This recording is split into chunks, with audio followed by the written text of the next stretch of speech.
Tuck Everlasting, Chapter 22.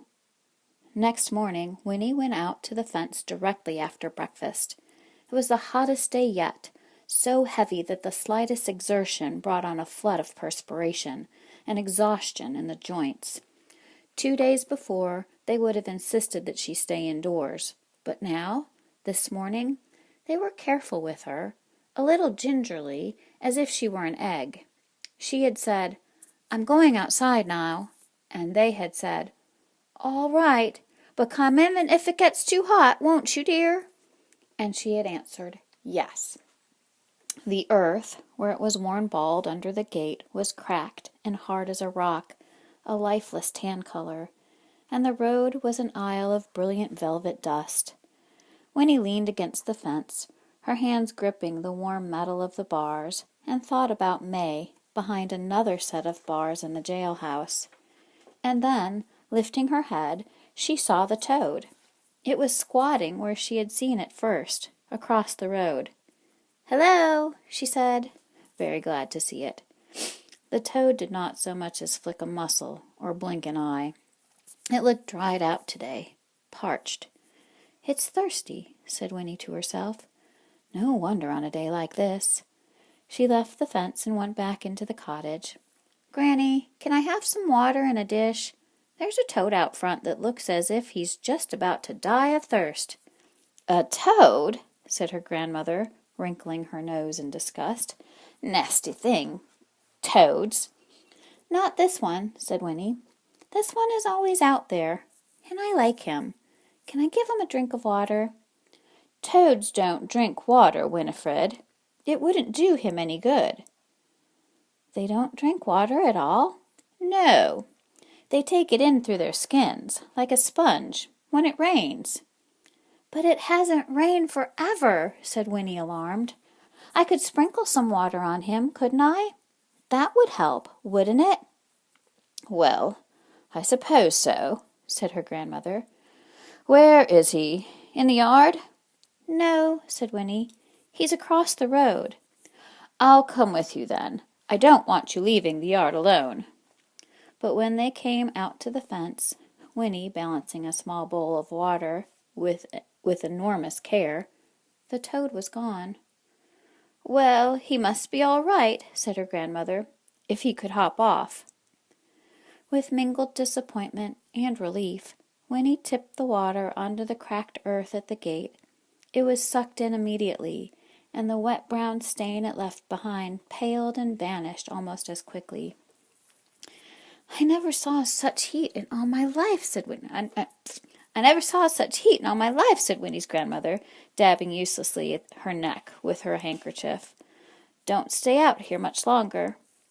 "I won't," said Winnie, and was left alone once more. She sat down on the grass and sighed. May. What could she do to set May free? She closed her eyes against the glaring light and watched a little dizzily as brilliant patterns of red and orange danced inside her eyelids. And then, miraculously, Jessie was there, crouching just on the other side of the fence. "Winnie," he hissed. "You sleeping?" "Oh, Jessie!" Her eyes flew open and she reached through the fence to grasp his hand. "I'm so glad to see you. What can we do? We have to get her out." "Miles has got a plan, but I don't see how it can work," said Jessie, speaking quickly, his voice almost a whisper. "He knows a lot about carpentering. He says he can take May's window frame right straight out of the wall, bars and all, and she can climb through. We're going to try it tonight when it gets dark. Only trouble is, that constable keeps watching her every minute. He's so darn proud of having a prisoner in that new jail of his. We've been down to see her. She's all right, but even if she can climb through the window, he'll come after her soon's he sees she's gone. Seems to me he'll notice right off.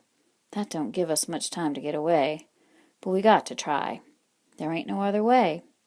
Anyhow, I come to say goodbye. We won't be able to come back here for a long, long time, Winnie, if we get away. I mean, they'll be looking for Ma. Winnie, listen, I won't see you again, not for ages. Look now, Here's a bottle of water from the spring.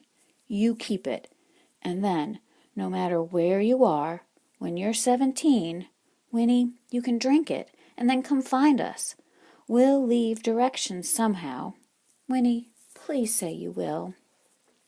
He pressed the little bottle into her hands, and Winnie took it, closing her fingers over it.